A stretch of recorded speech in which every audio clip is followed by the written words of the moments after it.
straight from the mayor's mouth, with Matthew Dickerson from Dubbo Regional Council.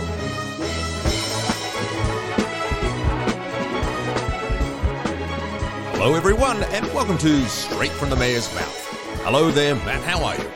Well, I'm actually disappointed with myself this week. What have you done now? I've made a mistake and I'm just going to publicly apologise for it. Oh, okay. I won't mention the organisation involved, but there's a lot of things that I do in my life. Obviously, the number one role I've got is mayor. Many people talk about the fact that in their life, whatever they're involved with, number one comes family and number two comes their job and number three comes whatever charity events. But really, unfortunately, even for my family, it seems like the number one focus is mayor. That's my number one focus. Yes. But I do lots of other things. I've still got a business that they might occasionally see me. I probably get in there once every 3 months and say good day. Who's this bloke turning up here? He looks like a face on the door or something. And I've got very good staff and they do a wonderful job there, and I really appreciate the fact that they keep running their business while I go on and do the role of mayor. And I'm still involved in various events, charity events, Tour to ORISCON. I'm on the planning committee for that again. I'm not the chairperson this year. Yep. I was the chairperson when we did it last time, and I was mayor and chairperson at the same time. There's just too much to do, so I've got someone else who's doing the chair role. You know, it's okay. I've seen your diary on a week-to-week basis, and I can assure everybody out there you're probably the busiest man I've ever met in my life, let me tell you. Well, and you hit the nail on the head there. My diary, I rely so much on my diary and making sure everything's in my diary, but this week I stuffed up. Oh. Did you double book or something? I double booked, but I didn't even know I double booked. Oh, really? One of those ones? That was the problem. I'd made a mistake, and it was a series of little minor errors that wouldn't have normally mattered, except they added up to me meant to be in two places at once. And I was only one of those places, obviously, but I didn't even know I was meant to be in the other place. Right. And it relates to some poetry. I do, again, one of my little charity things I do is I go to various aged care facilities around Dubbo and the region, actually, and do some poetry. And I used to do that when I wasn't mayor, I used to do it every month. I'd go to, I think there were about 7 or maybe even 8 different places. I'd go and do poetry every month. Then COVID came along, of course, and so that had to stop. You couldn't go and visit aged care facilities. And as those various facilities have been coming out of COVID, I've been going and ramping up those and back to some of those. But I've said to them, I can't do it every month. So typically it's been every second or every third month that I do it. And it's booked in my diary, as you say, book it in there. But there are sometimes other things that come up like mayoral duties that I go, well, that's more important. I need to shuffle that around. But again, I made a mistake this week and I was at one place doing poetry and my phone rang. And doing your best Banjo Patterson. Exactly right. Putting everything into it. Then my phone rang, and obviously I'm not going to stop my poetry to take a phone call, but phone rang and that was fine. And I looked at my phone message afterwards, and there was a phone message there from another place that I was meant to be at. Oh, no. And it was a new place. It was a place I hadn't done it for ever before. So it was a new place that had heard that I do some poetry. Could I come along? And so anyway, I rang them back and apologised, and I felt terrible because I'm sure there's a lot of work for those places to have entertainment organised, and you get all the people to come down and gather around, and so you've got them all there ready, and then where's Matthew? He's not. Where's the star of this show? Where is this bloke? Yeah, so I've heard so much about him. I felt terrible, and so I do apologise, publicly apologise. I obviously apologise to the organisation. So yeah, it's a terrible feeling. So you do rely on your diary so much, and you're doing events. You're relying on the timing and finishing one to get to the next one, making sure there's enough time for that first one. Yes. And in amongst all that, there's often flights that you've got organised as well. So hopefully that any flights are in and out, that they're getting there on time. So it is a complicated diary. I'm trying to do a lot, trying to do too much, some may say. But I think one of the problems after the amalgamation that I identified was that it's a big area, 7,536 square kilometres. And I've got great team of councillors, and they do go to other things for me, but there are some times where you just have to be there as the mayor. So you've got Wellington, you've got Dubbo, you're trying to get to all these different things. So it's not an excuse. I'm busy. I made a mistake. Well, you know I'm really sorry. To err is to be human. There it is. Well, there you go. All part of the deal. Thank you for your understanding. Now, mate, during the week, I'm going to start with a bit of a medical focus, because it looks like you attended a couple of things here from the point of view of the medical profession. One of the things you went along to was the Establishment Bar, one of those great little setups there in town, to go along to a GP Registrars night, the Registrars. So what, did you put the council card, the MasterCard on the bar and say, happy days, let's get this party started, or what happened? Council certainly did contribute to the night in terms of financially contribute. One of the things that has been working really well over many years has been showing some care and attention, showing some love, if you like, to people that come to Dubbo that are important for Dubbo and we want to keep here long term. Yeah. If I go back many years, when we had the School of Rural Health, the Sydney University School of Rural Health, doing years 3 and 4 at Dubbo. Students at Sydney University, the University of Sydney to be technically correct, doing medicine could choose to go somewhere for year 3 and 4. They could keep going through Sydney as per normal, but there were various rural placements. And so Orange was one, Dubbo was another. There were some other various placements they could go to. And when I spoke to some staff up at the University of Sydney School of Rural Health, they said to me that they're having a bit of a problem because the number of students they have allocated for Dubbo, it's being undersubscribed. Right. So they're not want to come here. They're not getting enough people who want to come here. So they had to force some of those people to come. And that's not pleasant. If someone says, oh, look, I'll consider that, I wouldn't mind going to Orange, and they say, well done, Mark. Congratulations, you're going to Dubbo. No, I don't want to go to Dubbo. And I thought that was a terrible thing that not enough people were applying to come to Dubbo. And I said, I think I can help. I think if you get a busload of students, bring them out to Dubbo for a weekend, show them Dubbo, sure, show them Orange along the way as well, and I'll come along and I'll talk to them and tell them about how wonderful Dubbo is. We'll do a few things, take them to the zoo, whatever. I think we can increase the level of interest and the number of people who want to come to Dubbo. So we started doing that. And again, for a university student, someone saying, go to Dubbo, free weekend to go and look at some things, maybe a couple of drinks. That sounds pretty exciting. They came along and they would bring a busload, maybe 60 people. I can't remember exactly how many they used to come, but it was a full bus, maybe even 2 buses, I'm not sure. Right. But there was a reasonable crowd. I'd go along and I'd talk to them about Dubbo. I'd maybe do some poetry for them, some Dubbo poetry. Yes, absolutely. That's right. And just show them that we love them. And I used to always put my tongue firmly in my cheek and I'd say, look, I'm sure when you're talking to John Davis, who was the Mayor of Orange at the time, I'd say, sure, when you're talking to John Davis, he'll talk to you about how wonderful Orange is as well, knowing full well that they weren't seeing John Davis and they weren't seeing any other mayor of any other place they were going to. It was about that. And you'd see some of the students kind of a little bit of a confused look on their face. We never saw John Davis. That's right. Who's he? Surely John would think it's important enough to go and talk to you about it. Again, tongue in cheek. And they appreciated the slight little jab I was having at the Orange Mayor. And we give them some Dubbo, I love Dubbo, or some Dubbo coffee cups of some description or drink bottles, whatever. So something to go back with. And it didn't take long. They were finding that they were way oversubscribed for Dubbo. Well, you throw in there bars, free stuff, university students, bus trip, zoo. Happy days. That's right. But they still, you can market the product, but you still have to have a good product that you're marketing. So they did love it. That was fantastic. Oversubscribed. And the results that they were starting to get out of Dubbo were actually very good results. And so some of the students in Dubbo were talking then about saying the atmosphere here, it's a relaxed atmosphere. We've got good access to the lecturers. Gee, it's good for results. So they were finding out of, say, 200 kids they might have in each year, graduating year from Sydney University, then they were finding that in the top 10, there were usually 2 or 3 from Dubbo from only a very small cohort. So that was great. Fantastic. Now we fast forward to the registrars who are here now. Now the registrars, they're doctors already. Well, it's just like their first sort of year, isn't it, as a registrar? Is that the sort of, you finish a university degree, first job as a registrar? Is that right? I'm going to go back one step. Yeah.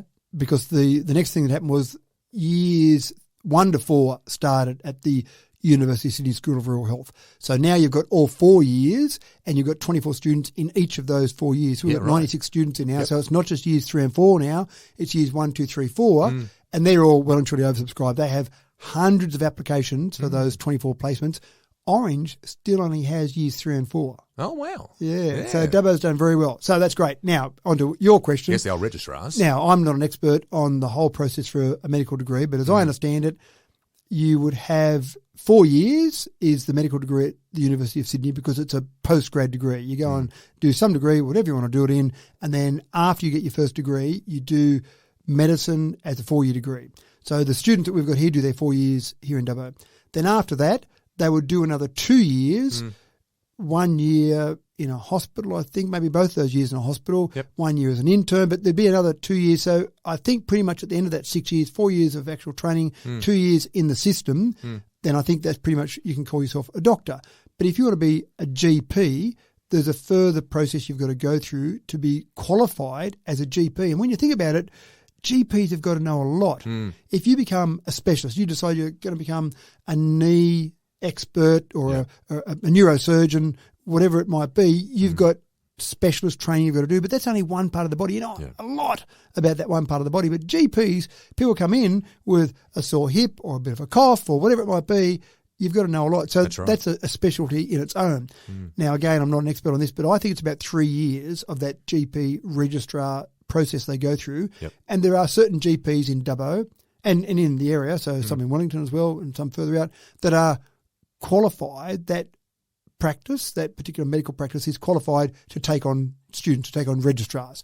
They're at the point that they're a doctor. They know what they're doing, and more than likely, most of the time when you go in to see that registrar, it's going to be you as the patient, the registrar as the doctor, having the consult. Yep. But they also know they've got someone in the practice that's more experienced, that's been given the tick of approval to be a trainer.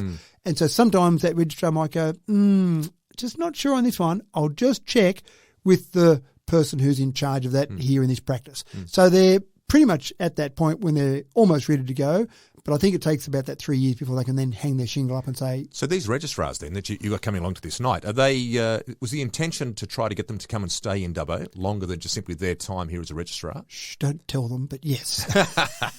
I thought it would have been. Yes, exactly right. What the intention was, these are registrars that are in Dubbo, again, some in Wellington, but they're in our community right now. They're out there in practices.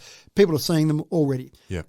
We just wanted to say welcome. Again, I use my same old jokes that I've been rolling out for many years about, gee, I'm sure everywhere you go, I'm sure you're sick of the mayor of that particular location coming along and saying welcome. And you can see blank looks in the faces. Looks, that's right. Yeah, that's right. So part of it is thank you for coming along to Dubbo. Part of it is to tell you a bit about Dubbo. And we had a few speakers there to talk about a few different things. So, for example, we had Neil Webster, who's the president of the Sports Council. Oh, yes. And he's got a great history in touch footy and been president of the local touch footy association before. But it was really about, if you want to get involved in sport, then here's someone that can tell you about some of the different sports that are happening in Dubbo. This is fantastic. You had a couple of people there from the Western New South Wales Primary Health Network, so that was very much a medical focus about their processes there. Yep. We also had a doctor who's here in Dubbo now, permanently in Dubbo, and she talked about the process, her 10-year journey. She actually said, and I'd forgotten about this, but she said, I remember meeting you, Matthew, 10 years ago when I was a student coming out to Dubbo, and I remember talking to yourself and your wife, who was at that particular function with me, about where we could get coffee the next day because we knew we were going out that night. We might need a coffee the next day. Yeah. So Forward that was when she was year 3 or 4 maybe. Yeah. She then went away after she'd finished her 2 years of training here in Dubbo, went away, came back a little bit, liked it a bit, thought she might stay, ended up getting married, got a couple of kids now. So here she is in Dubbo, how it works, isn't it? 10 years later. Yes. And so she was saying to all the registrars there, here's my journey. Yeah. But you're here in Dubbo now. It's a fantastic location. So she was an absolutely wonderful advocate because she'd been through a process where she'd experienced Dubbo, gone away, but it just kept drawing her back here. So it was really about welcome. Thank you for coming. Yeah. We'd like you to stay. We don't want to be too obvious about it, but yeah, maybe we are being a bit obvious about it. Yep. But it really just about getting to know the community and being part of that community. Absolutely fantastic. And I guarantee that just talking to some of those registrars afterwards, they will be considering Dubbo, or at least regional areas, very seriously. One doctor said to me, he said, I can't believe it's taken me this long to work it out. I've done the numbers.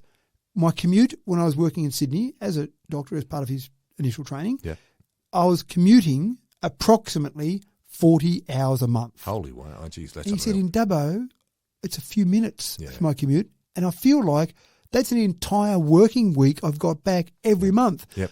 And I'm thinking to myself, these are doctors, they're intelligent people, but it still takes a while to work out. That's something that all of us living out here in Dubbo already know. Absolutely. The commute time alone makes our quality of life better. Let alone the tolls and everything else down there as well. The cost of it. All of that, that's right.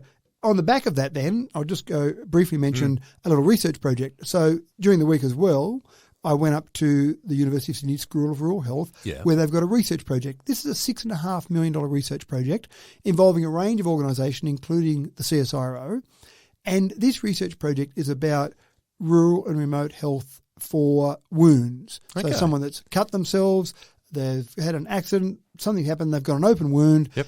And what they're doing, and I actually got to be part of it, I signed all the details to sign my life away. Yes. Then I put on a silicone wound. Right. And then they take some various videos and 3D photos of the silicone wound. Yep. The idea ultimately is to get to the point where with a smartphone, with a reasonably modern smartphone, you can actually point that using an app that will be developed to a wound, and that will go off to a professional who will then give someone at the other end, presumably you'd be with your doctor, not just sitting at home with a needle and cotton and going to stitch it up. Sort of do-it-yourself sort of thing. But going through that process where they could analyse that, talk about the type of treatment, talk about how long it might take for that wound to heal, get updates on a regular basis, but using the power of what we've got now with a modern smartphone, with all of this modern technology and using some AI to help in this process as well. So that's started already. Isn't that wonderful? That's sort of the way of the world a bit right now, isn't it, in regards to trying to use modern technology to make life a little bit easier for us and better for us, and particularly within the medical profession. You know, that's right. Especially when we're struggling to get doctors and that in country and rural spaces and that too. Well, this does help. Absolutely hit the nail on the head.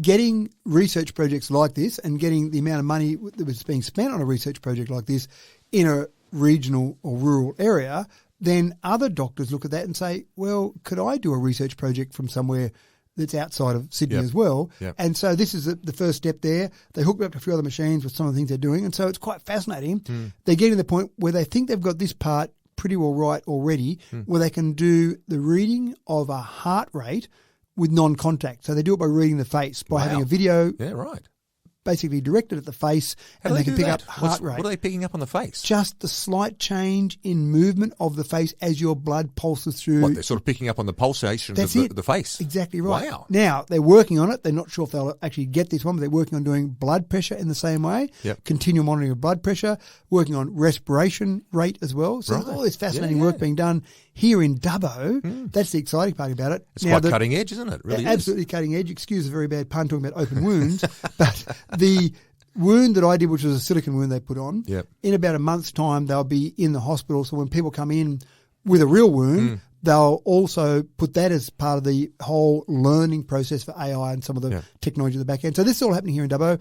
There was a study done many years ago called the Archer study. That was another great research project that's the only one in the world that did a longitudinal study on kids and their hormone levels and their state of mental health, essentially. And I'm probably doing great disjustice to the actual researchers on that, but that was a study. But in a simplified way, that was what it was all about, wasn't it? Yeah, that's right. And so they were doing blood tests and urine samples and then just checking in on the state of mental health of kids as they grew up over years. And that information is still being discussed in various papers around the world now. Wow. So if you're in Dubbo, it doesn't mean that you can't access research, you can't be involved in research, you can't be a doctor, you've got all these extra facilities.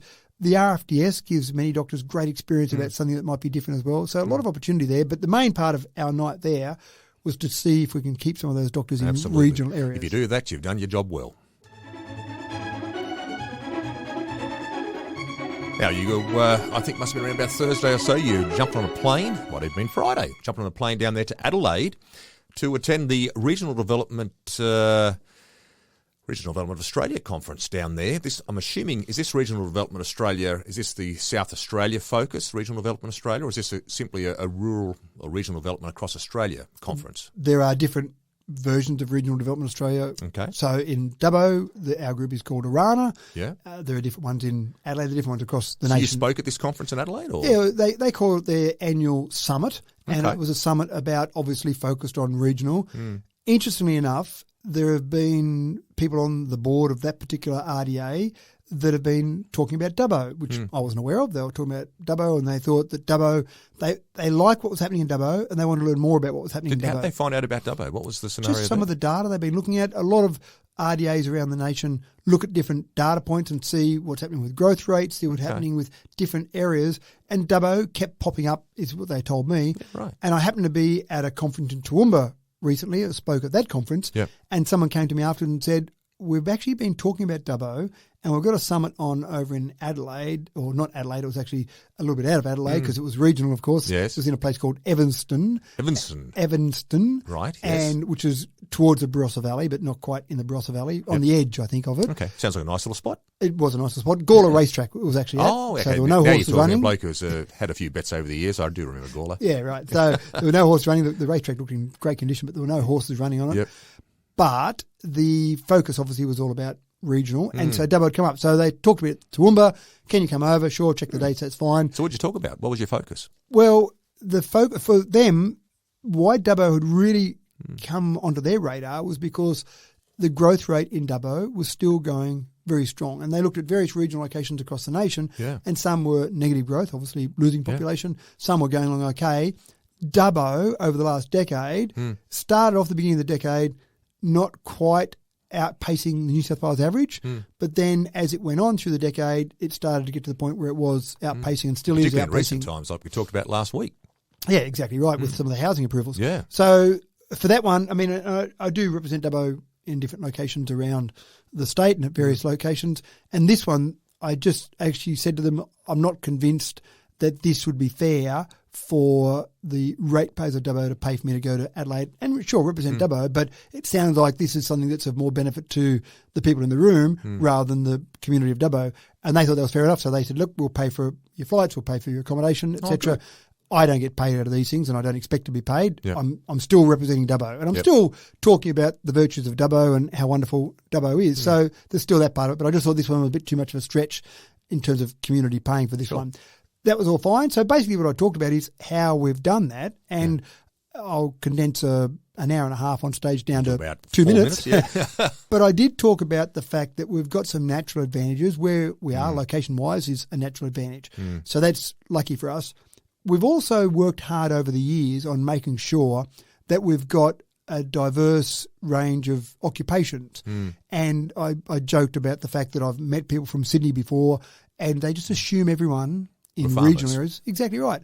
And they'll shake my hand and say, right, how much land do you own? And I tell them proudly that I've got about 2,000 square metres, and they don't really understand that. Can you run sheep on that? Well, they don't go that far. They say, what do you grow on that? They think, they think I'm a cropper, you know, what do I grow on that? And I tell them that I was doing kikuyu for a while, but I've now moved over to buffalo, and you can still see a bit of a blank expression on their face. Not got a big quite herd sure. out the front there. That's it. Right. Anyway, I talked about the fact that that's a really important part.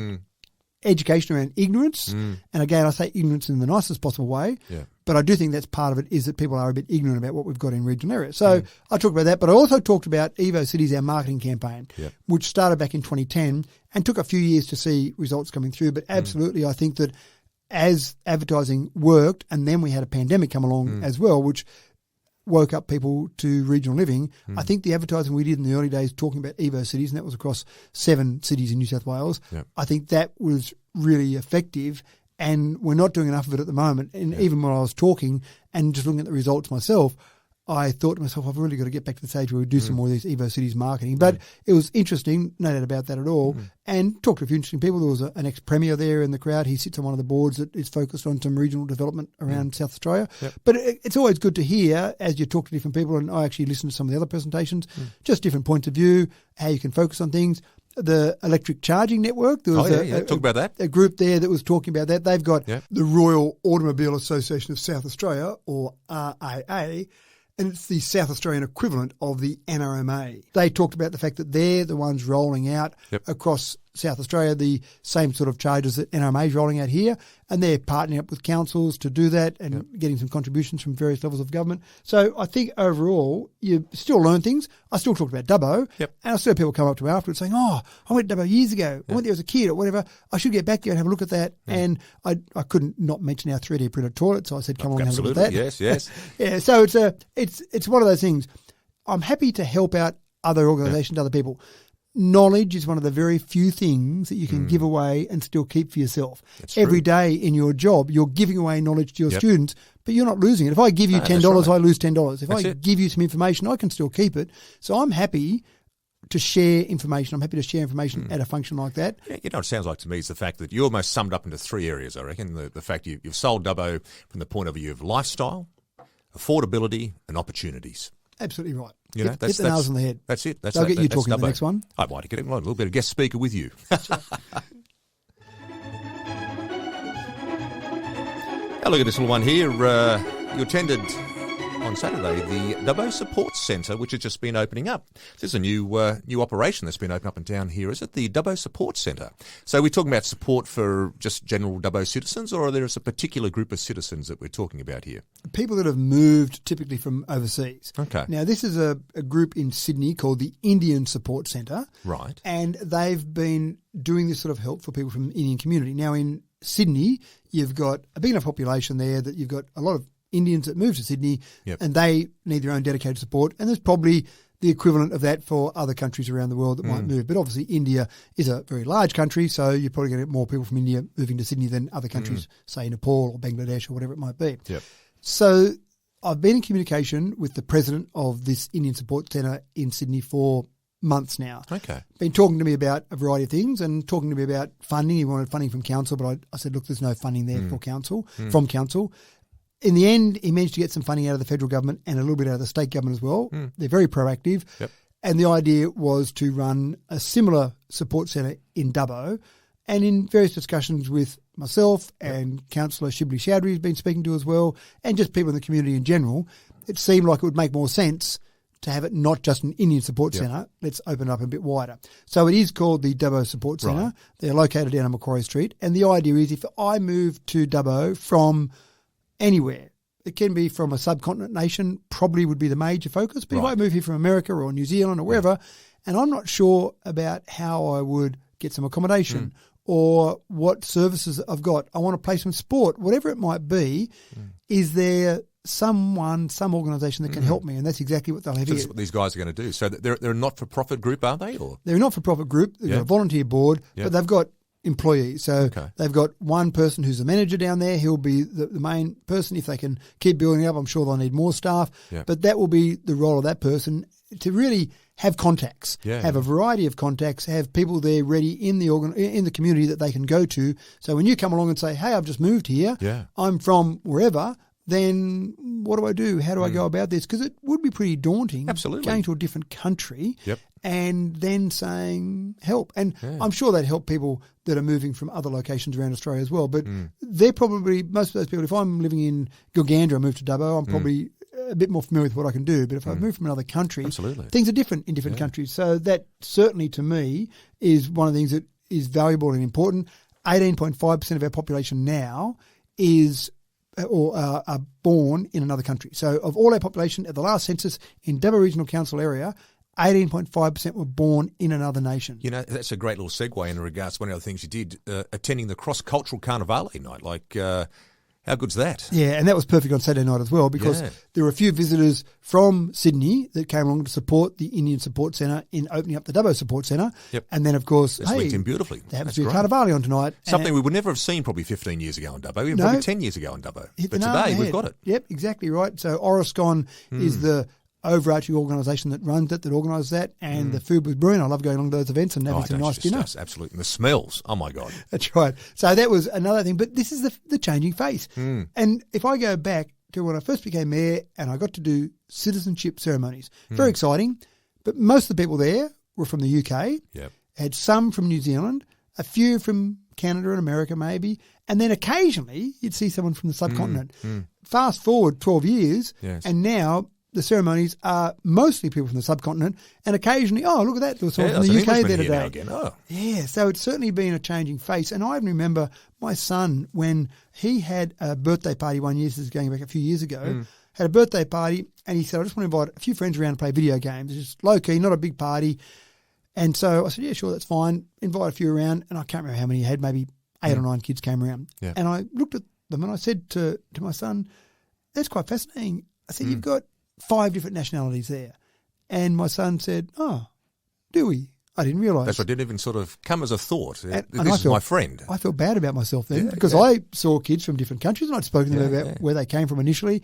But from my son's perspective, he just saw friends from school. That's it, mate. Yeah, that's right. His name's Sean and happy days. And one of the things that was spoken about at the opening of the Dubbo Support Centre was that the idea is that when you say to someone, where do you come from, the objective is, I come from Dubbo, not I come from Nepal or India.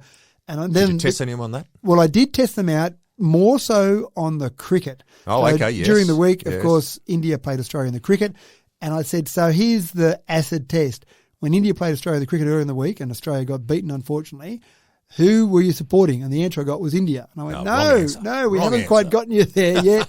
That's when we know that you become a true Aussie citizen. That's right. When you start supporting the fact, like when Warner gets out for 51 or whatever it was, and instead of turning around and cheering for India, you're throwing those beer cans at the TV instead. Exactly right. That's when we know we've gotten them over the line. But I think it is a great community. We're living in a very welcoming community. That was talked about, definitely a very welcoming community.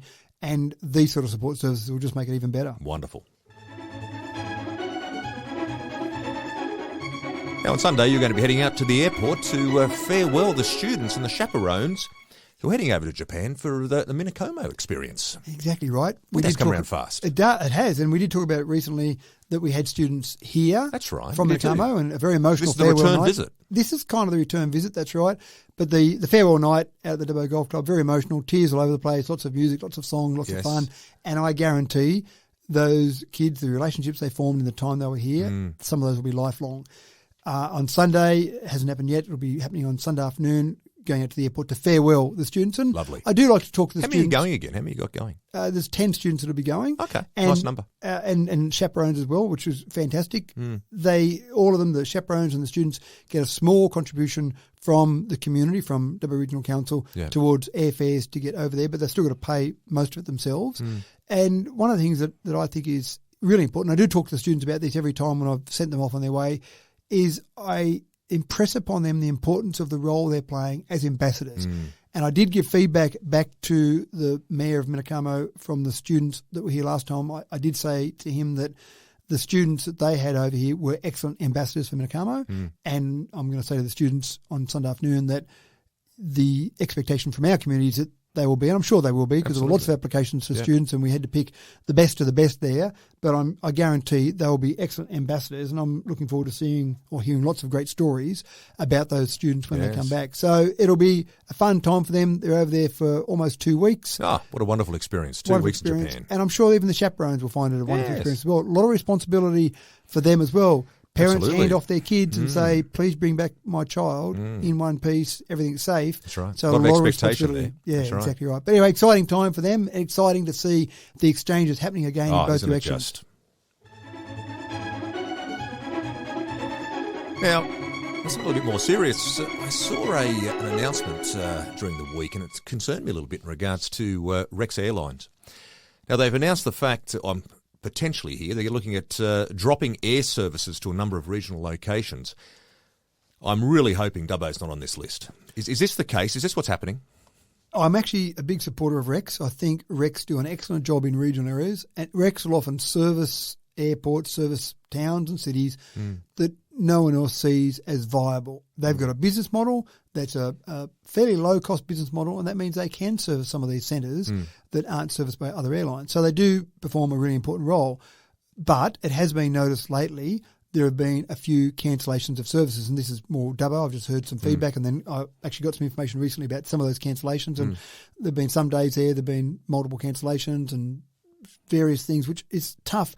A delayed flight is one thing, but when you get a cancelled flight... Absolutely. And people rely on these air services in regional areas to get various services in Sydney. For lots of reasons. That's right. And vice versa. We've got various consultants or experts or medical people that might come out to service the Dubbo community, and they rely on those services as well. That's right. So they made an announcement. It's a flow-on effect, isn't it, when the flight's missed? Yeah, that's right. They've made an announcement during the week that they're going to reduce the level of services to 7 different locations in New South Wales. Right. So not cancel, but just reduce. Reduce the amount of services. So we're talking about here Albury, Coffs Harbour, Griffith, Narrandera, Orange, Parks and Port Macquarie. It's a couple of big centres there. A couple of big centres there, that's but not right. Dubbo. Not Dubbo. Okay. They're also cancelling, or they're saying suspending, but basically no services to Armidale. Now, they're talking about this happening until the end of March next year. Okay. The problem is not so much the patronage. They've had people that have been using their services.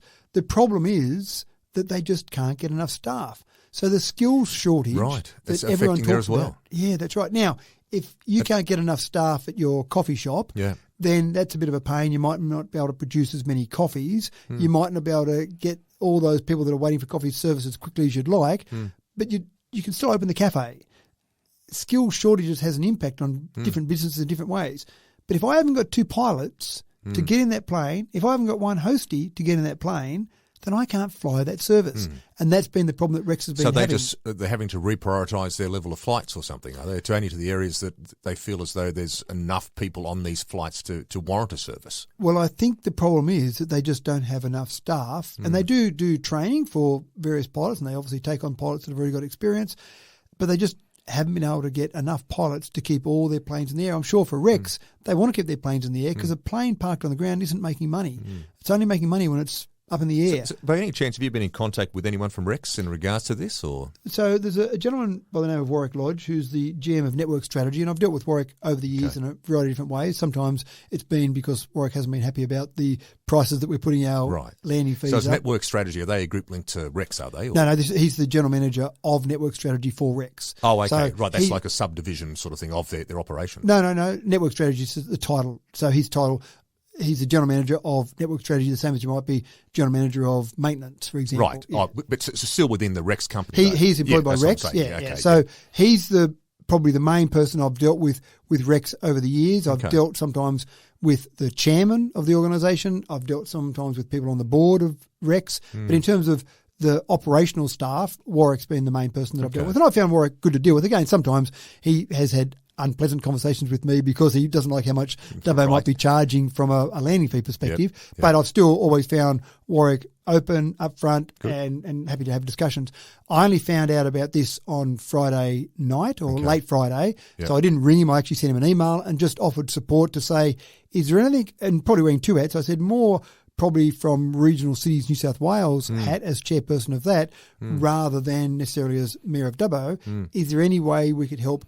You've got training facilities already. Is there ways we could help from a lobbying perspective with training facilities? What could we do to help? Because, yes, this doesn't affect Dubbo, but it certainly affects regional New South Wales. Absolutely. And that's not good. And it could also affect Dubbo. It might be another announcement next month. They might reduce services in Dubbo. So there's an interconnectedness between all regional cities in the way these sort of things operate.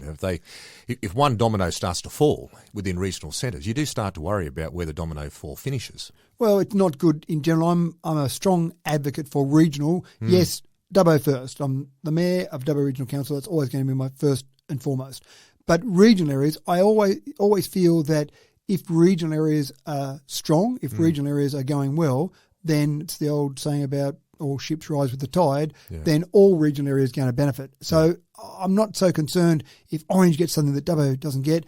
I still think it's good when regional areas get things. And in this case, regional areas missing out on things, even though those 8 locations I've mentioned, none of those are Dubbo, it still does have an impact, I think, on regional areas in general. So at this point in time then, you're getting no indication of the fact that Rex is planning on doing a similar sort of thing here?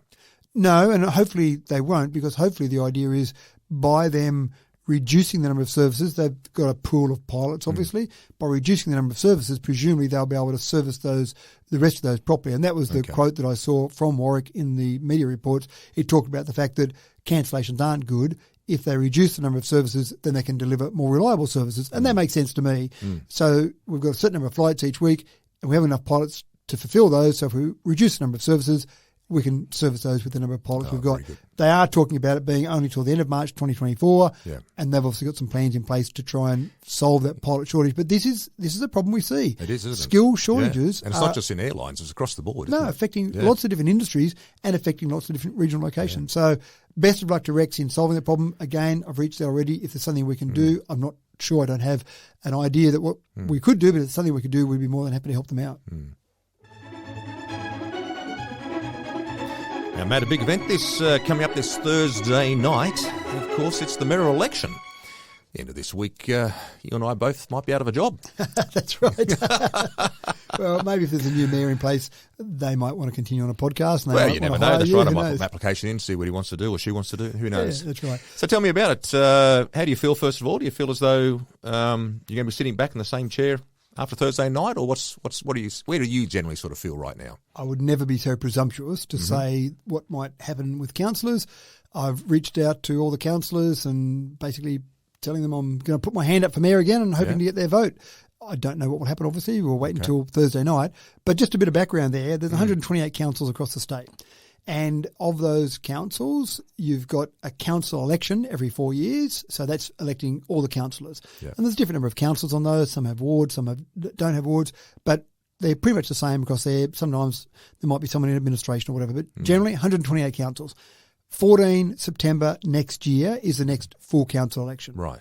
This term of council is a bit strange because it was initially reduced by a year from a 4-year term to a 3-year term. Right. And then it was reduced further, and that was, the first part of that was COVID, and then it was reduced by another 3 months because they pushed the election back 3 months. So this term of council has been 2 years and 9 months, or will be by the end of it. By the end of it, yes. Of those 128 councils, 35 of those councils elect the mayor by the community, a direct election of the mayor. Right. So that's called a popularly elected mayor. That means in 35 of those councils, you walk into the ballot box and you write down the numbers for your councillors and you also write down numbers for the mayor. So it's 2 elections in one. The other 93 councils across the state, I jokingly say they're unpopularly elected mayor, but of course it's not. They're elected by the fellow councillors. And this is effectively the same way that a prime minister or a premier are elected. You have your colleagues as the ones who elect you. I actually prefer that. And obviously most of the state prefers that as well because 93 out of 128 do it in that way. It used to be every year. So you'd have an election in 1 year and the full election, and then you'd elect a mayor from that group. And then every year after that, in September, you had to hold a mayoral election. In my time away from council, and then by the time I came back, they changed that to say every 2 years. But this year was a bit strange with 2 years and 9 months as the term of council. So what they've done in this one is they've said the first mayoral election, once you get the election done, so that happened for us on the 23rd of December, we had our first mayoral election, 2021. In September this year, across the state, those 93 councils all have to hold a mayoral election in September, and then that will be for the last term of 1 year. So rather than 2 2-year terms, it's a 1 year and 9 month term and then a 1 year term. So that's the background to all of that, if you like. And so you basically have an election. That'll be a process where you nominate, have an election of that. You can choose whether or not you have a deputy mayor. Dubbo typically has a deputy mayor, but it's not compulsory. Some places don't have a deputy? I can't think of anywhere, but it is part of the Local Government Act that you've got to actually vote to have a deputy mayor position, and then you would also vote for the deputy mayor. And so they often talk about the mayoral term. So a lot of the committees, for example, a chair is elected for the mayoral term. So at subsequent meetings after that, there'll be various things that will happen after that. But so Thursday night, you can have an extraordinary meeting for a mayoral election. I've seen that happen in the past. In this one, I know when I was planning it with the CEO, I said, well, there's a normal council meeting, an ordinary meeting of council in September. We can just have it at the beginning of that. So it's just going to be the first item on the agenda? Pretty much. First item on the agenda will be the mayoral election, and then either I'll stay in the chair and chair the rest of the meeting, or I'll step back down and sit back in one of the seats, and then someone else will stand back up and take over the whole role there. And if people want to watch the elections, they can simply jump online. It'll be live streamed again? It's the same as a normal meeting. The only thing that's different, and I've been involved with both ways, you actually vote as to whether or not you want to have the election by secret ballot or by open ballot. So is that part of each one? So it's not like a set thing each time that you have a secret ballot or you have an open ballot, depending which way Dubbo City Council wants to run or the regional council wants to run? Yeah, so you do it at the beginning before the election. In the meeting, there'll be an agenda item that says, do we want it as an open ballot or a secret ballot? And then you vote on that and then you do it. So it's either by show of hands, and again, I've been involved in both, either by show of hands, so everyone puts their hand up in front of the public, live streamed, and that's the way the vote is, or secret ballot, you have pieces of paper with the names on them and you tick a name or tick one box there or however many there might be, and then you hand those in and then it's counted. So do people nominate on the night? Is that how it works, or do you got to put your nomination in beforehand? You can nominate beforehand. You need 2 councillors to nominate, right? And you need to accept that nomination, and then that can be done on the night. But it's got to be, if you do it on the night, you've got to do it in writing as well, right? Or it can be nominated beforehand. Okay. Well, mate, listen, I wish you all the very, very best for Thursday night. I hope it all goes well for you. Yeah, thank you very much. Now, because of the fact that, as I said, this may be the last time we sit and chat in regards to scenario, I think maybe might be worthwhile, maybe just sort of let's revisit and review the last 12 months, or what was about 18, 19 months, whatever that time frame was you had there as the mayor. Just in regards to maybe some of the achievements and some of the areas that you felt have gone well, and maybe some of the things that you felt as though you didn't quite sort of reach where you wanted to get to. You happy enough to ask a few or answer a few questions on this one? Yeah, it sounds fine. So it's been 21 months. And 21 months, sorry. That's it. Right. And it's been, if it's okay with you, and you ask the question, you ask whatever questions you want, I'll answer anything that you ask. But my focus, I prefer to be on council, because I've made the point many times in the past, the important part for the mayor is to be the spokesperson for council, to represent council, represent the community.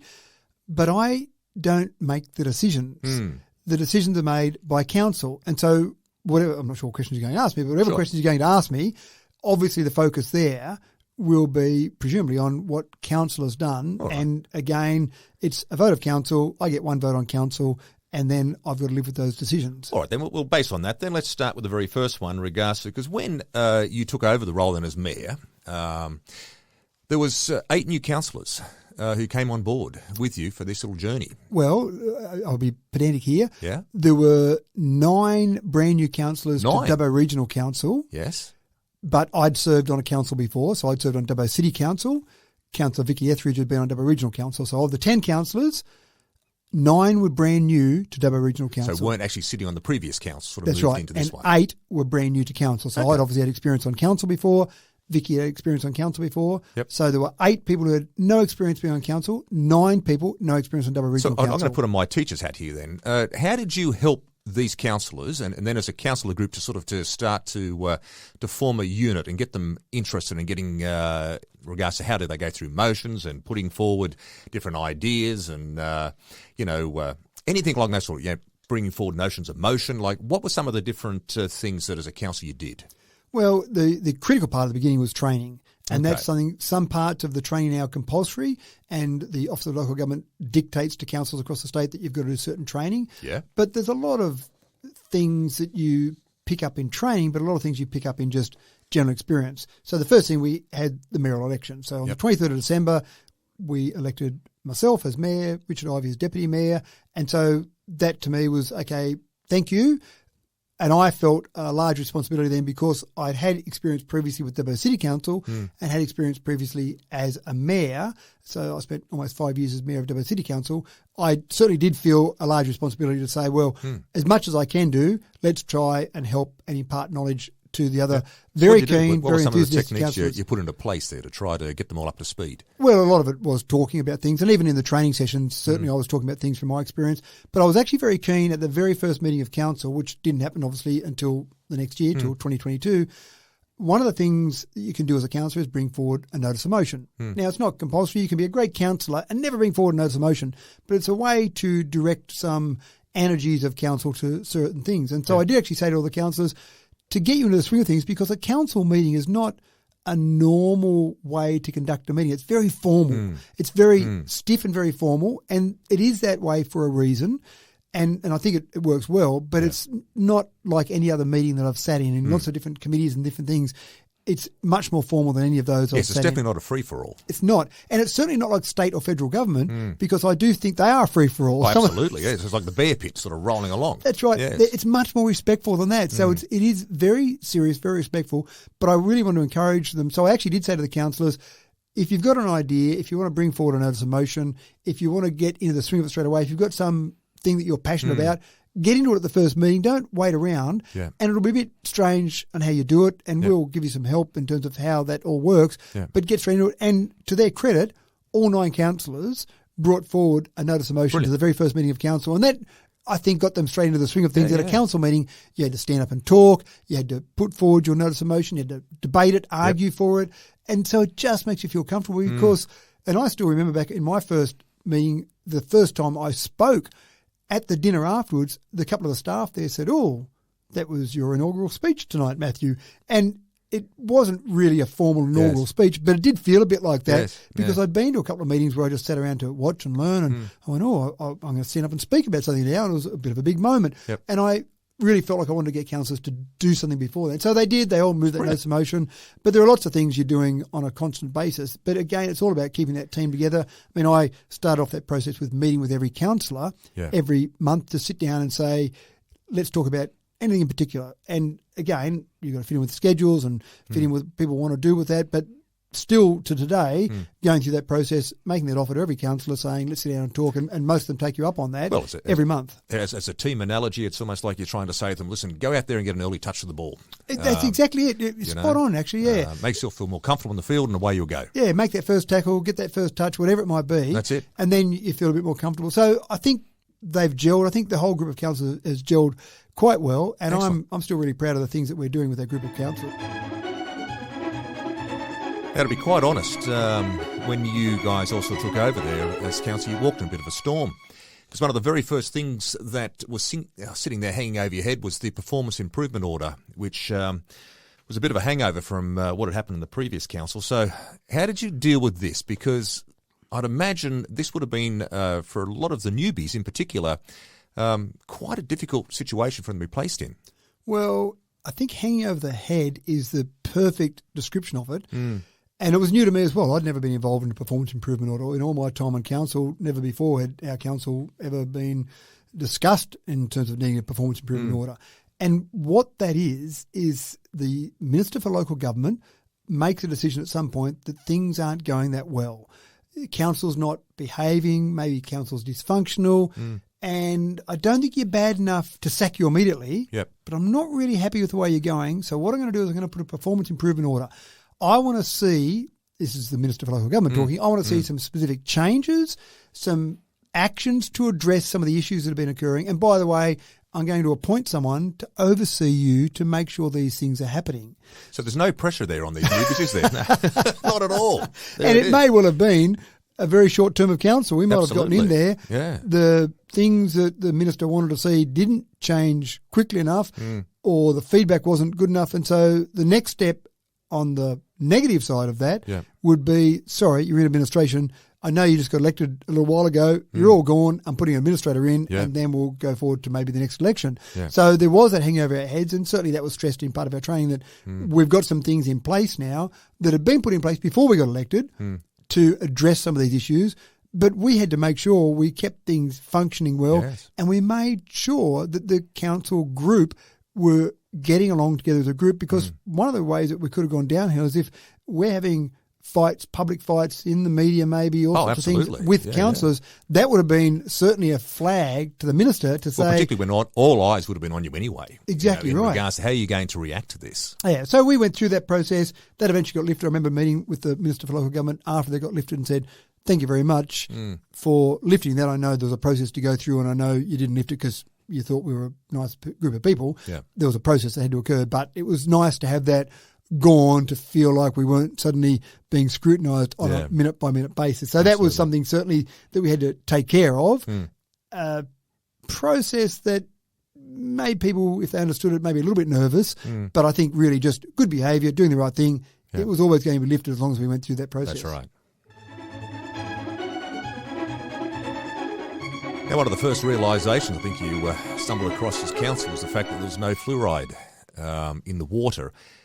And it was one of the decisions I think that council made pretty quickly, the new council made in regards to trying to rectify this. Was this, looking back on it, was this a difficult decision to make? I was hoping you might have left this one alone. I'm not particularly proud of the fluoride process that occurred there. Not that our council did anything wrong by any stretch of the imagination, but it's just a disappointing from the community perspective.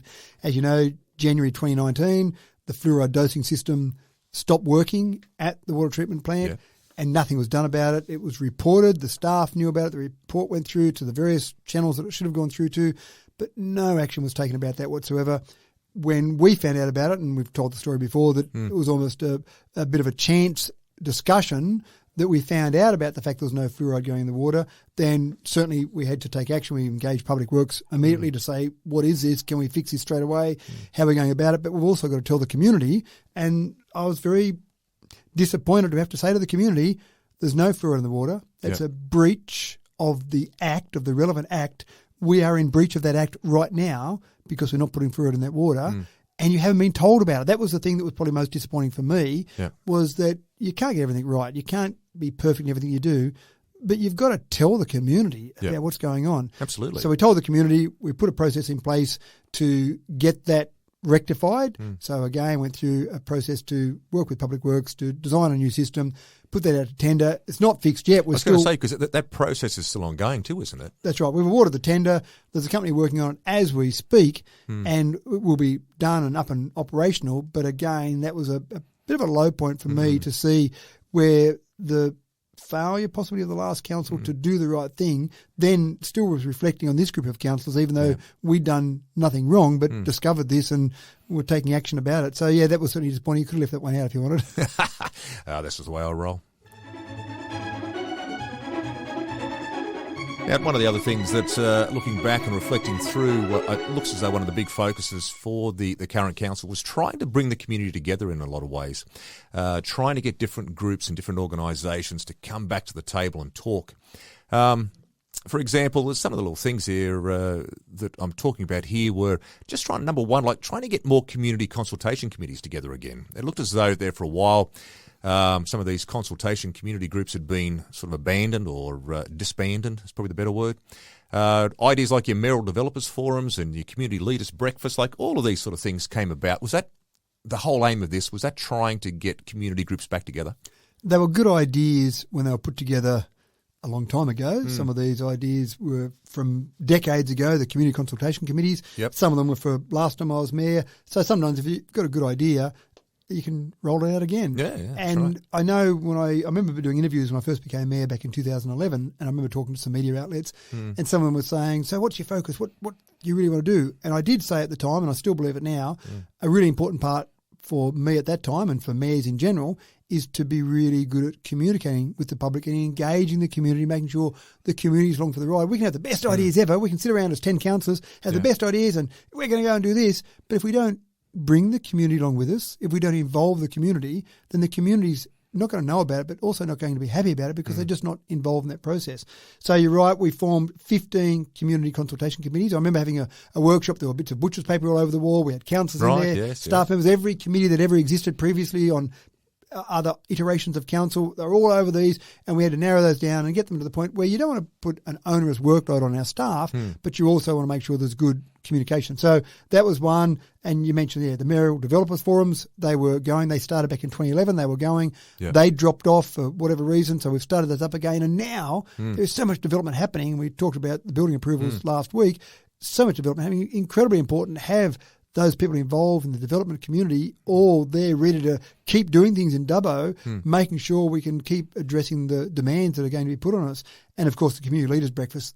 When we first started those, again, that was about a decade ago, unique in Australia. Still, no one else in this nation is doing it. Nowhere else in the nation. Even to this day, even after all this? After all this time, nowhere in this nation do you have a federal government representative, a state government representative, a local government representative standing side by side on a regular basis in an open forum and say, come and tell us your problems, tell us what's happening. So we've got those back up and going again. We're doing them in both Wellington and Dubbo. And the next one in Dubbo actually is on the 7th of October. That'll go ahead, hopefully, whether I'm mayor or not. But they're, I think, very important to, again, keep that open communication. And it stops the buck passing. No good someone ringing me and say, oh, that's not our problem, that's the state or the federal government's problem. And it may or it may not be. But when you've got all three side by side, it's actually quite nice. To be able to ask the same question to the, three different people from three different levels. But I often bring them together. So someone asks me a question that is a state government issue, I'll say, okay, let's go over here to our state government rep, Dougal Saunders is here, or our federal government rep, Mark Coulton's here. And here, ask the question in front of me, or I'll direct it there so you can see it's not buck passing, it's the reality of the situation. And council can't be responsible for everything. Council has got its role, a very defined role, and you need to make sure you're engaging the other levels of government when it's their point or their spot to do that. Now, speaking of the importance of bringing communities together, one of the biggest areas, of course, is in regards to the ongoing nature of reconciliation. And may I suggest that this was probably a strong part of the reason why the change of format to Australia Day. Boy, oh boy, you copped some flack over this. Do you look back on it? You still feel as though it was a good decision? It was a council decision, so of course I'm going to be in favour of it. As spokesperson, right. You personally didn't happen to do this, but the council, of course. That's right, but as spokesperson for the council, then I'm always going to support council decision. That's defining my role, and I will do that. Having said that, I think sometimes you've got to make bold and courageous decisions, and it's a fine line. I've talked about it before. Listening to feedback from the community and doing what the community wants, and making decisions that you know in your heart of hearts will be good for the community going forward. This was one that certainly councillors were making a very tough decision on because some people were accusing council of getting rid of Australia Day or changing the date of Australia Day, and it wasn't about that. So this is the celebration, wasn't it, really? Or so much the recognition of it, the date of. It's about, exactly right, it's about when you actually have your ceremony. Now, we go back to the end of 2022, and we were making the decision for Australia Day 2023. We've been negotiating with the Department of Home Affairs, and negotiation is not the right word. We've been asking and getting a no from the Department of Home Affairs multiple times in multiple different ways about changing the date of our ceremony in Dubbo and Wellington away from the 26th, a twilight event. We wanted to do it. We eventually came up with nothing for Dubbo. We couldn't get the Department of Home Affairs on board. Right. We would be in breach of the policy from the federal government, which I didn't think was a good thing to do for the federal government. In Wellington, we could do the ceremony as a twilight event. So we did do it. And yes, you're right, we copped some negative feedback. We copped some abuse about that, but I still think then it was the right decision. And I think afterwards and some people even said to me, I wasn't in favour of that, but I went along to see how big a failure it would be. Yep. And it was actually okay. I thought it was quite a good idea. It sort of worked okay. And it freed up Australia Day the 26th as a public holiday for people to do whatever they wanted to on the day without having any ceremony in the morning. So it was interesting that Andrew Giles, the relevant minister, changed the policy that then allows next year people to actually have, or councils to have their ceremony on a 3-day before and a 3-day after window around Australia Day. So not just because of Dubbo, but I'm sure other councils around the nation will try and do the same thing. So I think that kind of almost gives us some vindication for our decision, the fact that they changed the policy. Well, in many, many ways, as the old line goes, the first through the brick wall always gets hurt the most. And being the first through the brick wall, you've at least now created an opportunity here for others to walk past and to walk in there with you, which is great. Yeah, that's exactly right. So I think in the end, yes, still a good decision. And sometimes you've got to challenge the norm to make these progressive decisions. Yeah. Regent Park Master Plan. Here was another controversy that suddenly blew up, I'd suggest, when you walked in on this space and the council walked in on it. There was a lot of controversy surrounding this too at the time, and there was a lot of, mud being slung across the field towards different bodies. Looking back on this too in regards to this master plan and particularly the oval scenario down there on South Dubbo side, looking back, do you feel as though this was handled well and that things are moving forward now with this? You're not leaving me alone on the tough stuff, are you? It was controversial, definitely, and I think controversial for all the wrong reasons. I absolutely believe that the way council approached this could not have been done any better. It was an open, transparent process. People were throwing around all sorts of accusations. A lot of it was social media, silly stuff, but a lot of accusations were thrown around about all sorts of deals done behind closed doors, all sorts of accusations about things not being done in an open and transparent way. And it got to the point where I actually spoke to one of the consultants. I actually ran into one of the consultants one day at Sydney Airport, and she said the most disappointing part for her was all of these various accusations were disappointing that were being made about council laws and about council staff. And I hadn't thought about it until she mentioned it to me. She said it actually means that people are really saying that the consultancy firm we're using was not doing things the right way as well, which then suddenly the next time they're putting in for jobs, someone says, aren't you the ones that do things in a dodgy way because we heard about what happened in Dubbo? Yeah. So it was actually harming their reputation as well, which obviously she was disappointed about the whole process there. But it's interesting now, we've now got a master plan for the south end and for the north end of Macquarie River. So Regent Park called it, that was the south end, but the whole master planning was about big picture, about strategy, about making sure we were doing things in a strategic manner, not an ad hoc manner. Yep. And so, again, I think this happened in the last council a little bit. There was an organisation that wanted to put some footy ovals there. Sure, let's just go and do it. Well, hold on, is that part of our strategy? Is that part of what we should be doing? So there was a Regent Park master plan there initially back from the Dubbo City Council days. Yeah. The last council rescinded that, made changes, bit ad hoc. We were keen to get it back and done correctly. And I think where we are today, we've got an excellent master plan for the south end and the north end of the Macquarie River. We've got a strategy now, a process to go forward with, and we've got various organisations, and Macquarie Titan Mud Run is one of those that have got money they want to put towards different projects. So we've now got a master plan, and we can say, oh yes, on this master plan we could tick off this part and this part. It'll be a process over the next 10, maybe even 20 years where we'll address the various parts of that master plan, but you've got to have that master plan to work towards. So I'm very comfortable where they're at. Wonderful. I'm very comfortable that all of the silly accusations that were thrown around, all the silliness that we heard You don't hear any of that anymore. You don't hear any of that anymore. No. We also don't hear those people saying, actually, we got it wrong, council did do it the right way, which would be lovely to hear that, but of course we don't hear that. I wouldn't be holding your breath. No, that's right. But I think councillors stayed true to a course. We knew we were doing things in the right way. We didn't suddenly change what we were doing about it all. All the things where people wanted to gipper information and get information out to prove that he said something or she said something else. The reality is, when you look back at it now, it seems like a lot of silliness for something that was a good process that we went through. That's finished now. We've all moved on. But also I think it gave councillors a bit of comfort that, yes, we were doing things in a good way. Yeah. I know you're a big advocate of this, Matt, the whole notion of taking action in regards to climate change and how that's impacting us across the board here.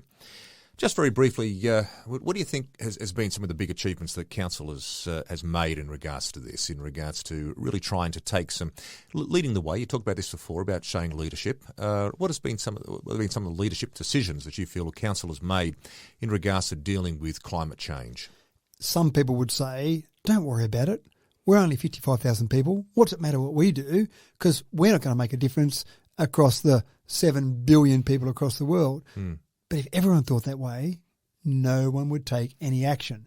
So I really think that everyone, every individual, every organisation, every council, every city, every town, etc., they've all got to take some action. If we all do that, then everyone will go, "Wow, wasn't that good?" What's a great line? Think globally, act locally. Something like that. Exactly right. Yep, perfect. So we've done a few things, I think, that I think have actually made a difference. And some of those are direct actions we can take, but other ones show leadership that help people go down that path.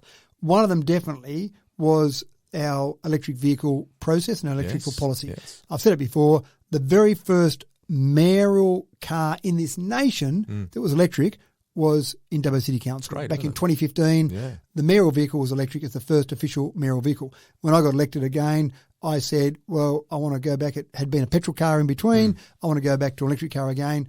The policy was too complicated to go down that path, and I said, that's fine. I'll just go and buy an electric vehicle. I'll use it as the official mayoral vehicle, but don't council go and buy it. Sure, I get reimbursed for the kilometres I do, but it's my expense. It's my cost, if you like.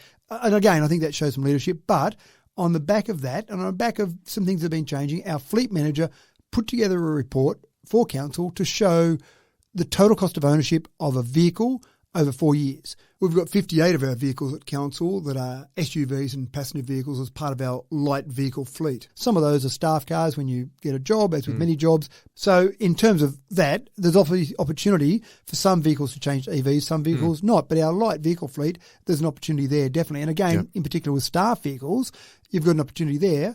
But the problem was our current policy said as part of your staff package, you get paid X dollars a year and you're allowed to pick a car from this pool of cars that are under this value. It might have been $30,000 or $35,000, for example.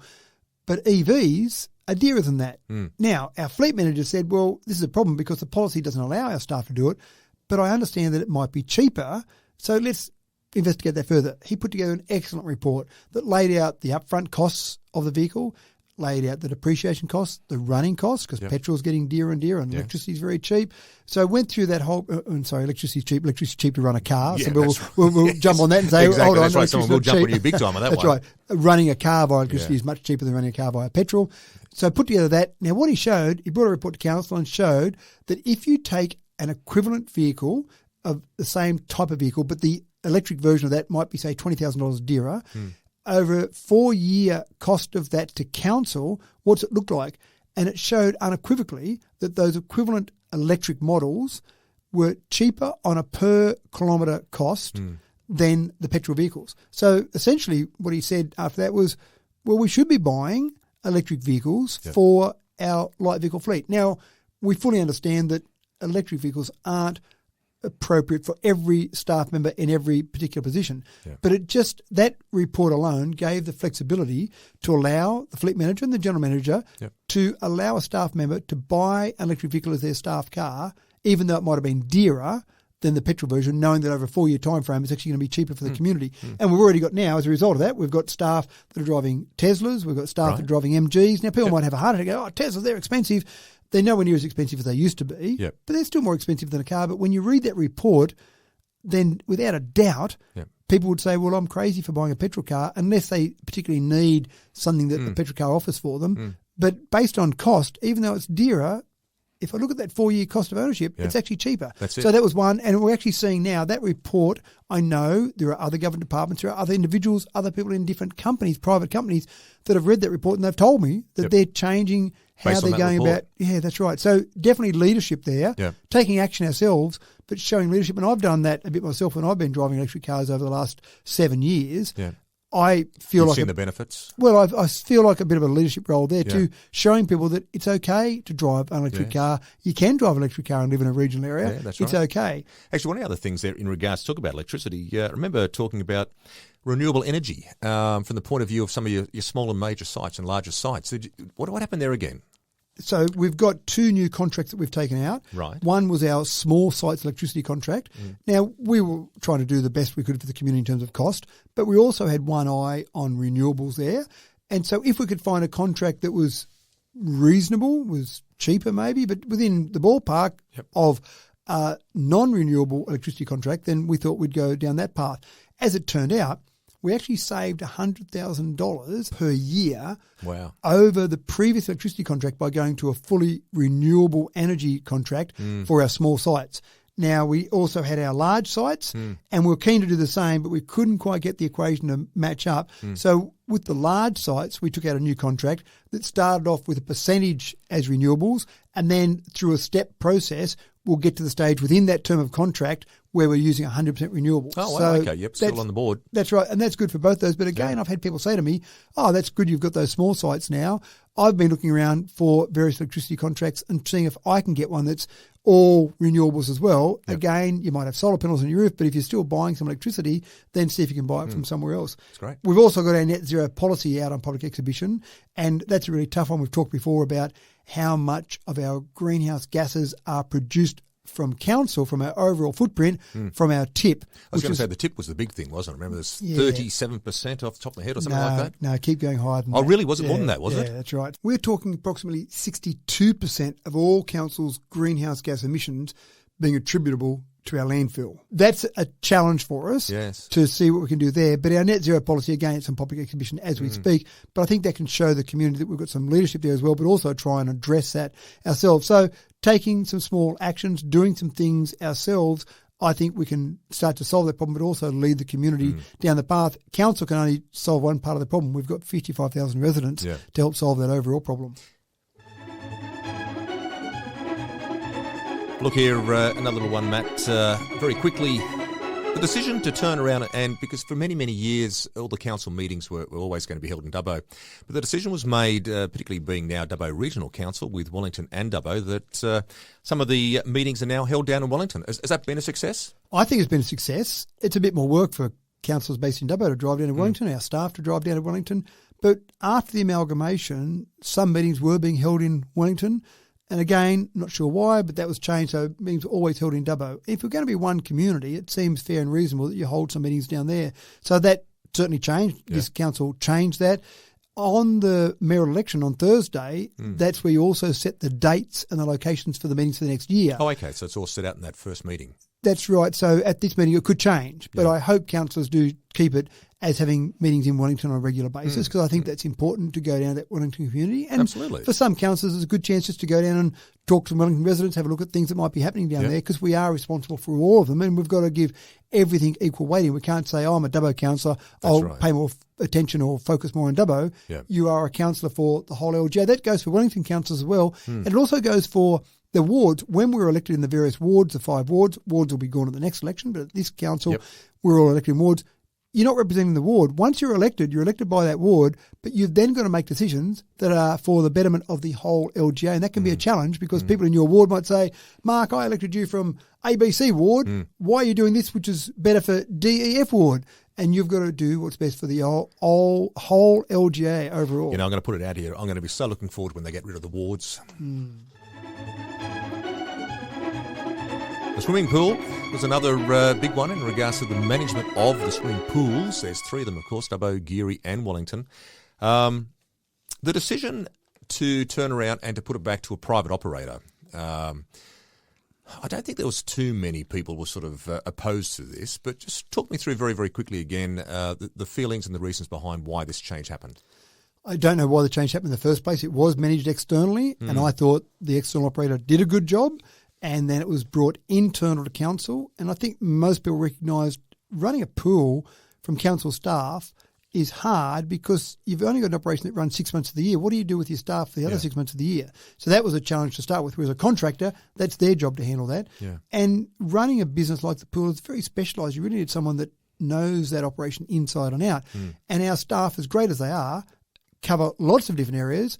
They're probably not specialised running a pool. So we went through that process. We looked at the costs of that. We had a whole range of things to look at. In the end, council said, yes, let's go back out external. We'll go out for expression of interest for that process rather than a tender.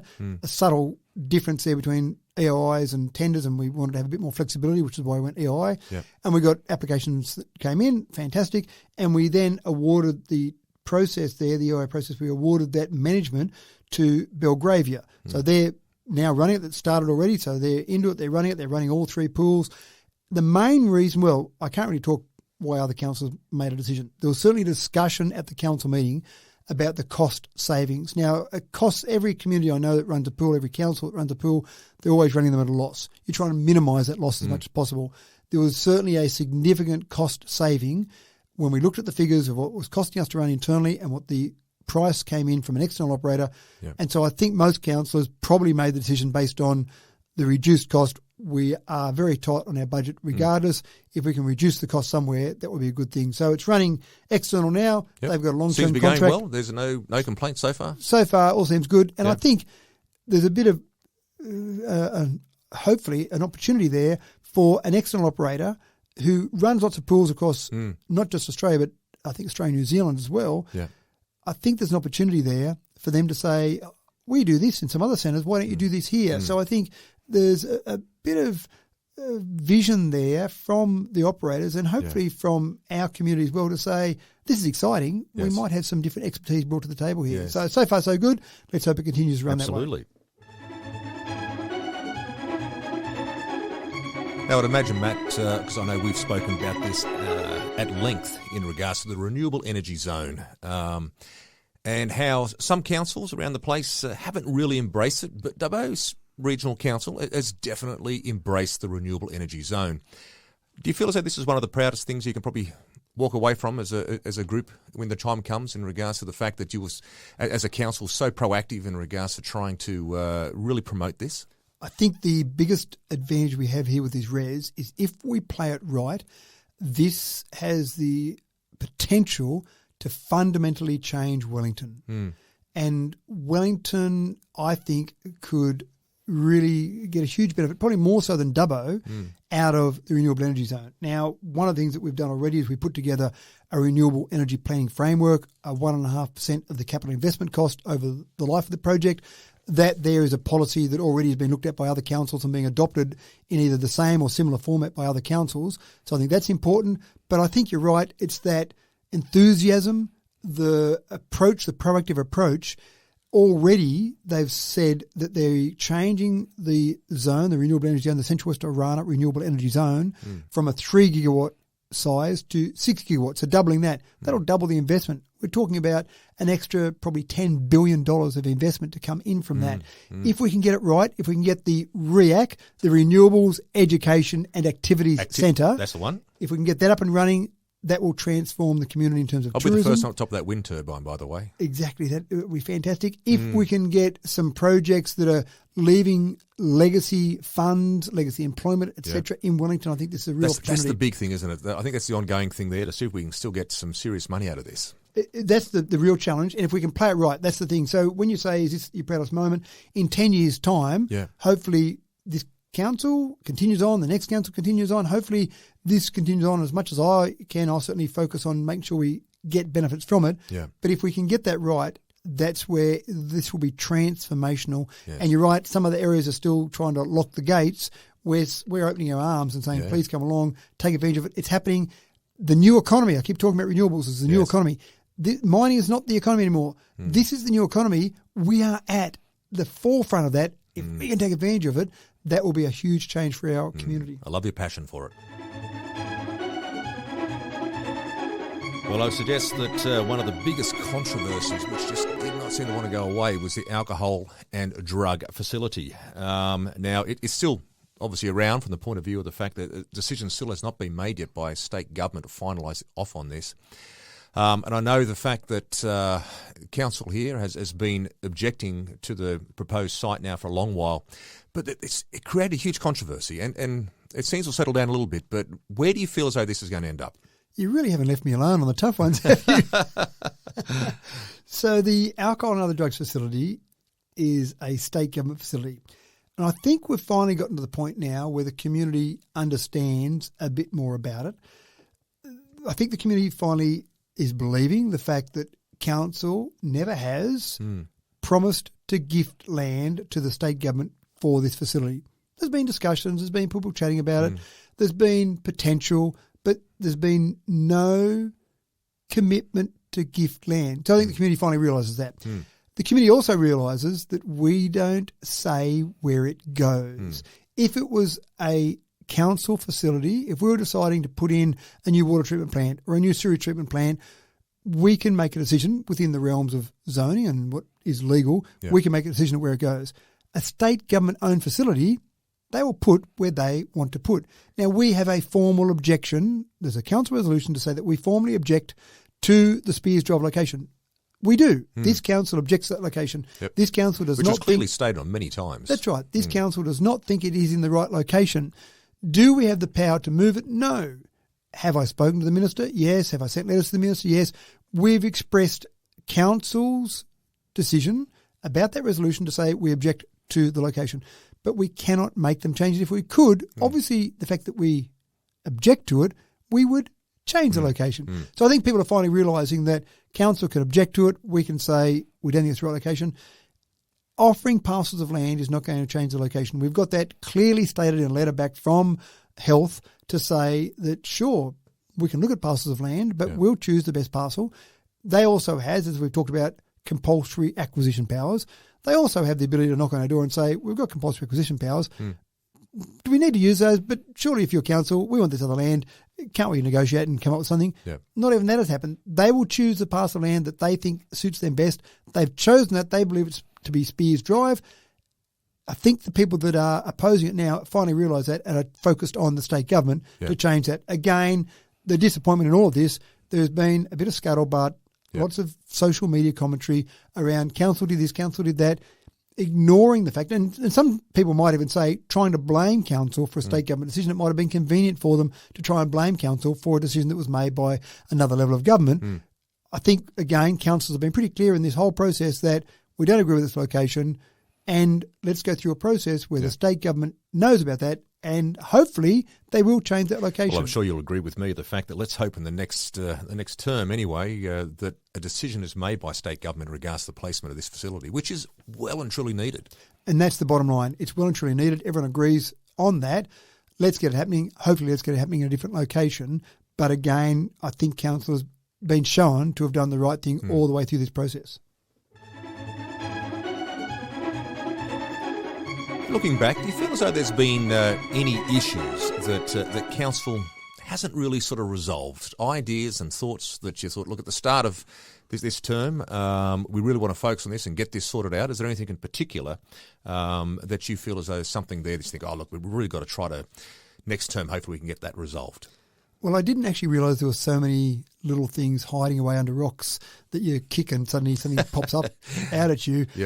My experience with council before, from 2004, when I was first elected on council, things were going along okay then, and things kept going along okay. There was no big surprise that jumped out at you. And I suppose that's been a little bit frustrating in this term of council, is that you want to get in and do positive things and make great positive changes, but you've just found some things that, we've got to fix that up first. We've got to get that going. We've got to make sure that's right before we can move forward. And fluoride, you mentioned before, was probably one of those things. And there's probably a few little things, and I won't dwell on them at length, but probably a few little things that have been a bit frustrating. And maybe we haven't got to a final resolution for some of those, and maybe there isn't an easy final resolution. But probably one of the ones that was frustrating was that $5 million that was spent on a pipeline to nowhere. I the discussion, yes. And you just look at that and you look through, I've looked through the business papers, I've looked through the decision-making process, and I just scratched my head. That was very frustrating. That's $5 million we could have spent on more bores, for example. $5 million we could have spent anywhere else in our water network.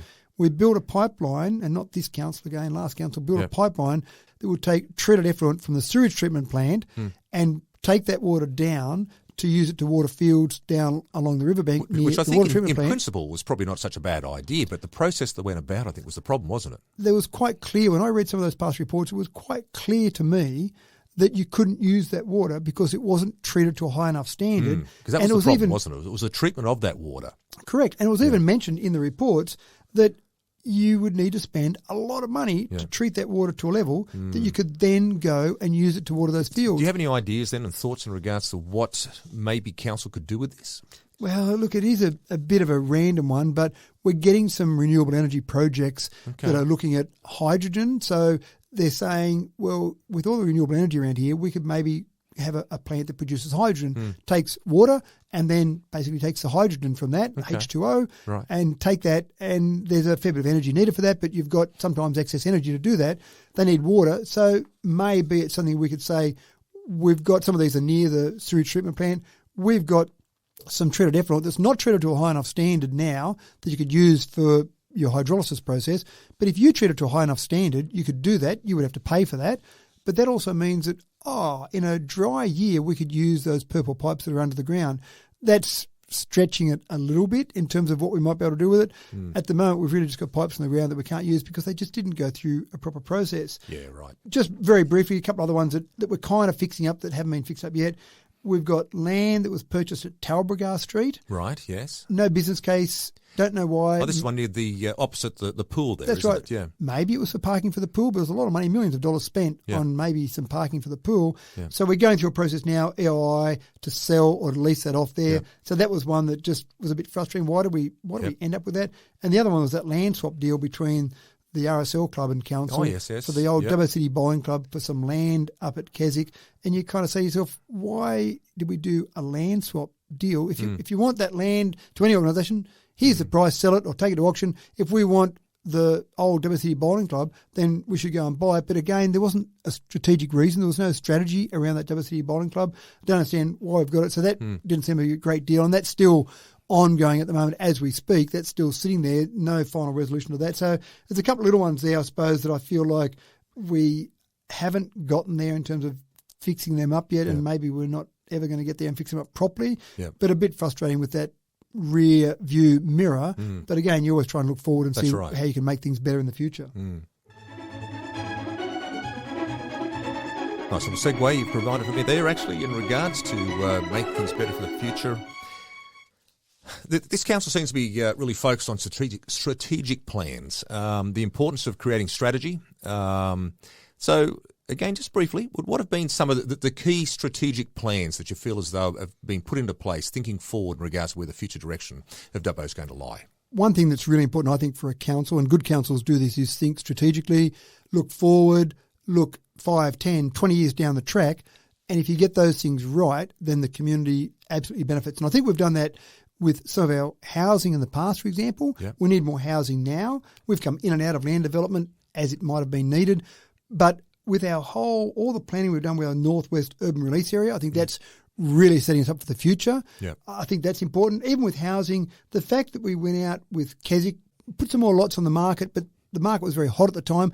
And I love the fact that this council has been prepared to try things. So I think the attempt at selling those blocks via auction, it didn't work that well, but the fact that we were prepared to try something a bit different, we've never done bold, that. Yeah, bit different. We've never done that before on such a large scale, and we only sold, I think we've sold 13 at the moment out of the 52 lots. We'll sell the rest, but we probably missed the mark by a few months there. If we had have gotten them on the market a bit earlier, I think we would have sold them at really good prices and would have sold lots of them. But again, I think that strategy, looking forward to that, and even our 3D printed toilet that we've talked about before. Yes, many occasions. Even that, from a strategic process, I think we're looking strategically there at how we're going to do housing in the future. There's a housing shortage everywhere. If we can be the community that nails housing, if we can get it right, then all these people that are trying to get out of metropolitan areas, all these people that are coming to the country, then surely we can be ahead of the game there, ahead of the curve there.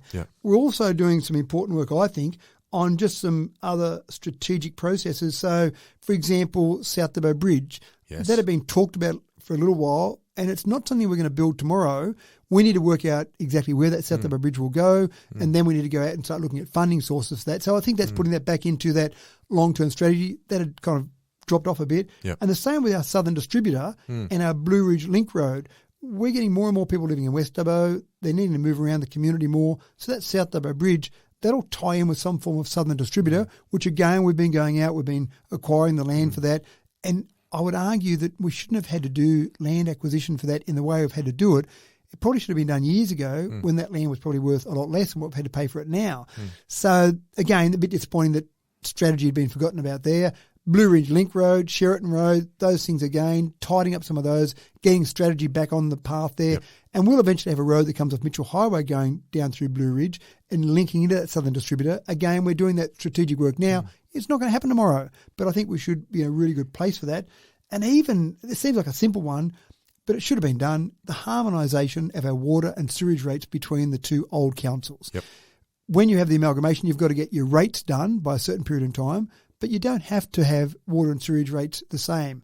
And it just seems to make sense. If you're one community, why are people in Dubbo paying a different amount for their water compared to people in Wellington? It doesn't make sense. And that was kind of ignored by the last council, but harmonising that, that's a strategic process. So I think lots of little strategic processes like that have been put in place, and I think we're now looking towards the future a lot more. Yeah, and I think the other big thing you were sort of alluding to here, of course, you've just suddenly given direction to the next term of council in regards to these areas, that they're not suddenly going to be resolved tomorrow.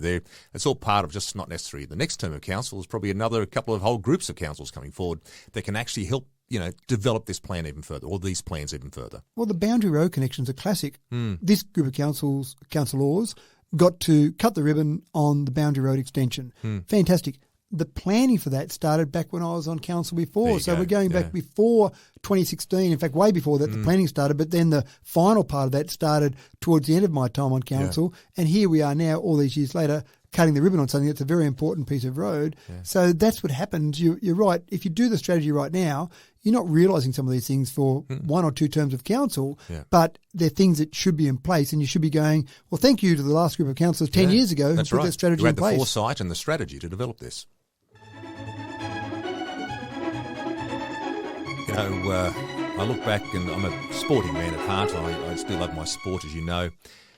And I think in a lot of the podcasts, some of the stuff I've really enjoyed talking about have been some of these new events that have sort of come to fruition over the course of the last 12 months. There's been lots of them, Matt. What have been some of your highlights? Well, you're right. There's lots of them, and lots of ones that just keep turning up each year. There's lots of cricket tournaments we have that the junior cricket they just keep turning up each year, and lots of those groups. So lots of those have happened, but probably a couple of the exciting ones from my perspective have been ones that are new and big. So ones that we haven't had before, and they've been big ones. So the first one of those is the New South Wales Touch Junior State Cup for the Northern Conference. Yep. Through some luck, the particular city that had that contract for a 3-year contract didn't, or the New South Wales Touch wanted to take it away from them. So we put our hand up and said, we'll just have it for the last year of their 3-year contract. So it was a bit of luck there that we got a chance to do that. But again, you get a chance to grab it with both hands. You've got to take your chances. That's it. So we grabbed that, and we put on an absolutely wonderful event. New South Wales Touch did a wonderful job as well, but in terms of providing the facilities and the community and everyone opening their arms to that whole event. So that was fantastic. And then we put in the bid for the next 3 years, and we won that. So we've now had that New South Wales Touch Junior State Cup for this year. We'll also have that for 24, 25, 26. Yep. And the other one that I think is fantastic is the New South Wales Bowls Championships for the state. So this is very exciting, isn't it, still? It is. Yes. And again, for bowls, they've done their state championships. They say we have moved them out regional, but they kind of think Newcastle and Wollongong are regional. So they've typically done them around the Sydney area, maybe gone to the outskirts of Sydney. The provincial areas. But never before have they come across the mountains, never before they've gone to what I would call real regional. There they are. Yes. And I think a bit of credit here should go to Club Dubbo, who, on their own volition, they went out and put on the richest bowls tournament in the Southern Hemisphere. Fantastic. Well done. And I think from that, New South Wales Bowls said, what's this club out in Dubbo doing? They're putting on this tournament. They've got a huge amount of prize money. They've got all these great players coming to play for that prize money. Yeah. What's going on there? Let's have a bit of a look at that. And when they realised that you actually could have somewhere regional that could put on a tournament like this, they suddenly went, well, could we run our state championships here? Now, again, that'll be fantastic. Now, we've got that for 3 years, although it's a little bit different to Touch because we've got it for 2024, 2026 and 2028. So they're doing it every second year back in metro areas. That's fine. That means we've got that event 3 times over the next 5 years. That is fantastic. And that will bring a huge amount of people and a huge amount of money. It's also the flow-on effects after you have a tournament like that. Dare I say the word strategic planning. Yes, good work. Well, that's fantastic, mate. Look, it is wonderful to see that there's been so many wonderful events that have come in, and to the council and to the councillors who are involved in all of those decisions. May I sort of tip my hat to you all for the great job you've done over the course of the last term. It's a job well done. Yeah, I think they've done a really good job. Again, I think it is a really good group of councillors, diverse, different opinions, different backgrounds. I think it's absolutely fantastic to have that group and work with that group for the betterment of Dubbo. Yeah, absolutely. Well, Matt, that's all the questions I have for you today. Well done. You've answered them very well as always. So therefore, coming to the end of our podcast, it's time for the Limerick of the Week. Well, I should do the Limerick of the Week on Mark asking me all the tough questions about all the Fair things enough, that I happened say. There's last nothing year. wrong with that. But what I will do is I'll do a Limerick on really, I can't summarise a year and 9 months into one Limerick, but I'll do a bit on the council and where we've gone. So here we go. Here it goes. At DRC, we've worked day and night for 21 months to make things right. Councillors, you see, help the town to be a place where the future is so bright. Oh, well done. Well, I think you've just absolutely nailed it. You've summed it up perfectly.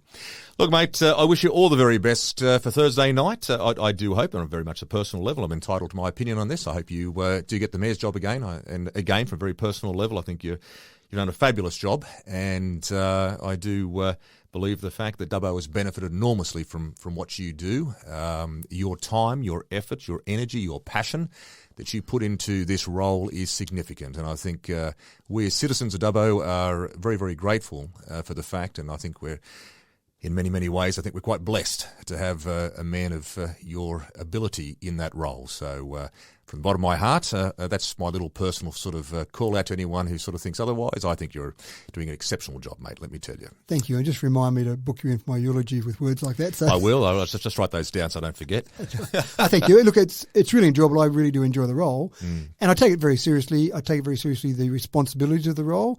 And I certainly make a lot of sacrifices if I've got to talk to my wife and kids about how little they see me, even my last term as mayor or this term as mayor. But I think the community, definitely the community of this size, deserves someone to be putting 110% into it. And I've often said about this with staff that I've employed over the years, if you've got passion, if you've got dedication, if you've got focus, it can often cover up a whole range of other things that you aren't perfect in. Yes. And again, if you bring passion to anything, that covers up a lot of things. Not that I'm saying I've got imperfections everywhere, but I think passion is a really important ingredient. Absolutely. You can have people and you with bring the greatest bucket loads of that, let me tell you. Well, thank you. But you can have a lot of skills in anything that you do, but if you don't bring a lot of passion to it, then it's not really going to deliver what you hope it delivers. Anyway, I've enjoyed the last year and 9 months. It's been great working with this new group of councillors. Yes. Hopefully I'll get to do it for at least another year, and then we'll see what happens after that. Well, yes, indeed. Well, we'll find out on Thursday. You and I find out at the same time, I'm sure. That's exactly right. Well, folks, if this is our last straight from the mayor's mouth, I hope not. I hope we are back next week. But if not, thank you very much for what's been a wonderful time together. And to you, Matt, thank you again, mate. And all the best for Thursday. To everyone out there, take care. And thank you for your time as well. Thank you for the contribution that you've made to the podcast we do each week. My absolute pleasure. Straight from the mayor's mouth with Matthew Dickerson from Dubbo Regional Council.